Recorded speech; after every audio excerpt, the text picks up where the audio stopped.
বাবা আসসালামু আলাইকুম। ওয়ালাইকুম সালাম। আসবো? হ্যাঁ, আসো আসো। চা নিয়ে আসছো? খেয়ে দেখবেন ঠিক আছে কিনা। অবশ্যই অবশ্যই। কার জন্য চা নিয়ে আসছেন? বাবা বলেছিল তাই। ও, শুধু বাবার জন্য চা আনছেন? আমার চা কই?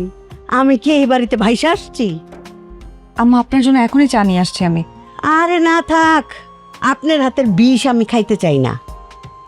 আচ্ছা শুনেন, আপনি কফি বানাইতে পারেন তো? জি।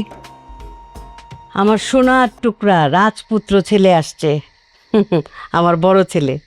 তার জন্য সুন্দর কইরা এক মগ কফি বানায়া তাকে দিয়ে আসেন। মা, কথাটা পছন্দ হইল না? অর্ডার করে ফেলাইলাম, যান। যাও।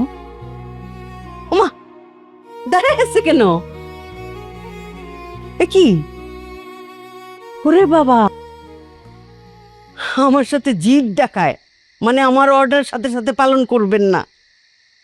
আরে বাবা, একটু মিষ্টি করে কথা তো বলতে পারো।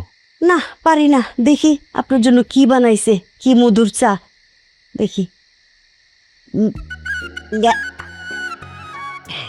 এটা চা না আর কিছু। আচ্ছা ঠিক আছে, মাঝে মাঝে বিষও খাইয়া হজম করতে হয়, খাই ফেলাই আমি। আঙ্গুর ফল খাইতে না পারলে টকই লাগে।